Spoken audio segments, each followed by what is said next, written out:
In the last several months, we have been witnesses to a changing landscape of governments.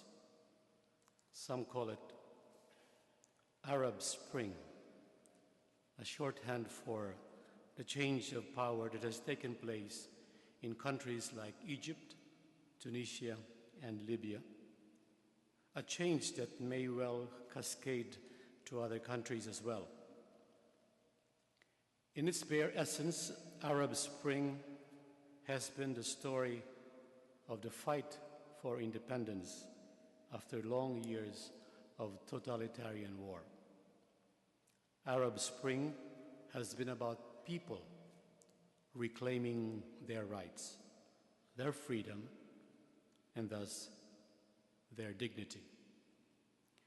Today, the third day of our Novena, we reflect on the passage from the Magnificat, which speaks also about power. In her song of thanksgiving, Mary exclaims, "God has shown might with his arm," or "God has shown the strength of his arm." Our veterans and military personnel, whose intentions we remember today, and whose services and commitment we honor, know a thing or two about power, arm strength, and freedom, particularly from the perspectives of governments and civil societies. It is worth our while to see how this view compares with the might and arm that Mary speaks about in the hymn of thanksgiving.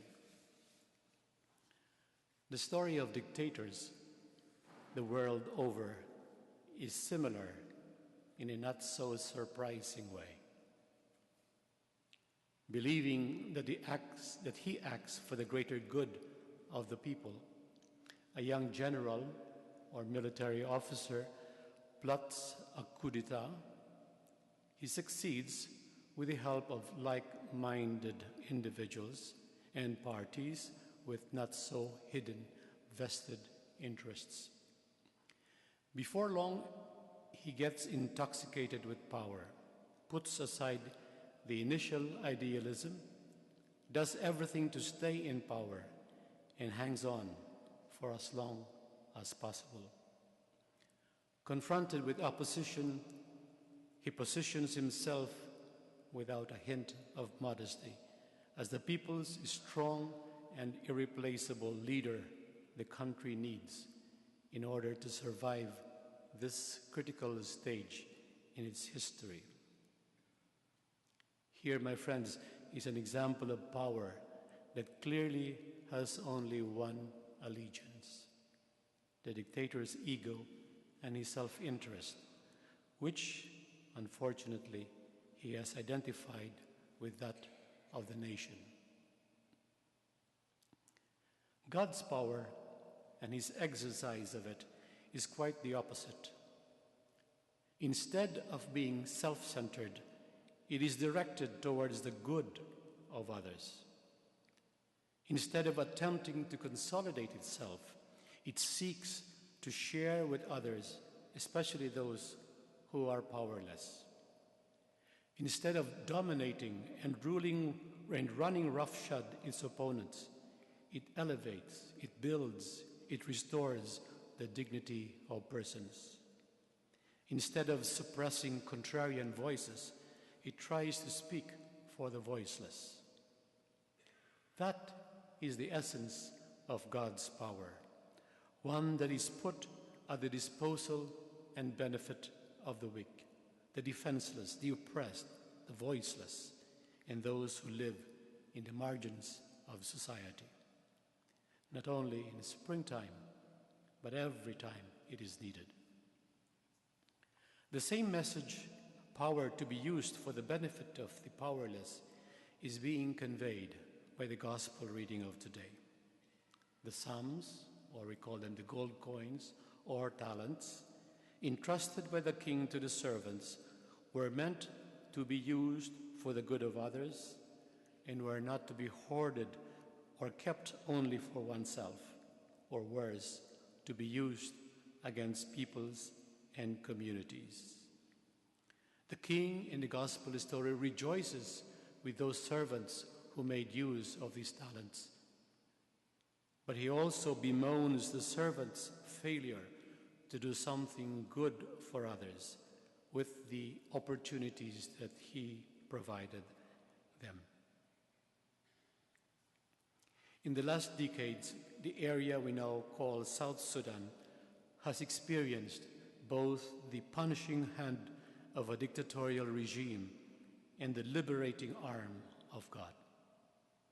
During the civil war that lasted more than 20 years, villages were razed to the ground, families separated or eliminated, women raped, churches burnt and destroyed, and farms planted generously with landmines.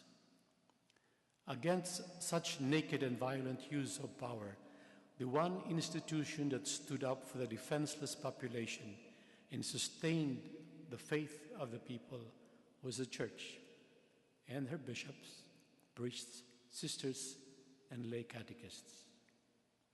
An elderly sister of the Sacred Heart gave an inspiring example of this resistance against an oppressive government.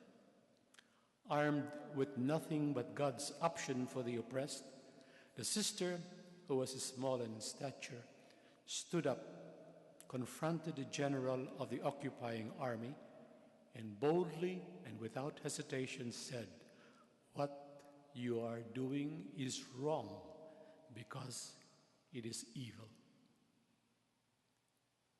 She didn't win her nation's independence then and there, but it was clear that God's might and arm would not be defeated even by the mightiest of armies and ideologies.